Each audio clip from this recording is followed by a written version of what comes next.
మనము లేవు కానీ దేవుని సన్నిధిలో మనం ఉన్నాము కనుక దేవుని సన్నిధి అనుభూతిని మనం అనుభవిద్దాం. దేవునికి స్తోత్రము కలుగును గాక. హల్లెలూయా, హల్లెలూయా.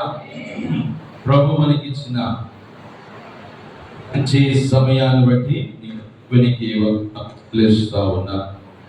ఎన్ని కొత్త మైకులు కొన్నా, ఎన్ని కొత్త వైర్లు వేసినా, ఎన్ని రకాలుగా చేసినా ఏదో ఒకటి కంటానే ఉంటా ఉంది.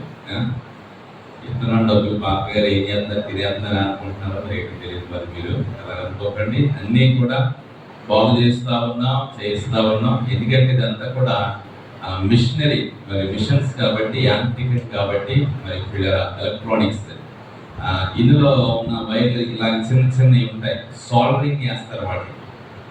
ఆ సాల్డరింగ్ చేసేటప్పుడు ఏ చిన్న లీడ్ ఆ పక్క దానికి తగిలిన నడిచి అది డిస్టర్బెన్స్గా ఉంటుంటారు. మరి మనం ఆల్రెడీ కొన్నటువంటి కొత్త ఎక్విప్మెంట్ అంతా మనం వాడుతున్నాం. అయినా కొంచెం డిస్టర్బెన్స్ ఉంది. శుక్రవారం కొన్ని మళ్ళా తీసుకుని వెళ్ళాను. బాబు ఏట్రా ఈ కట్టామక్క అంటున్నాయని చెప్పేసి చెప్దామని ప్రస్తుతానికి ఆ ఇంటి దగ్గర ఉన్నాయి. మరి మీటింగ్ నిమిత్తం మరి తిరుగుతూ ఉన్నాను కనుక వాటిని ఇంకా చూడలేదు. మరి మీటింగ్ అయ్యాక మరలా మనం చూద్దాం.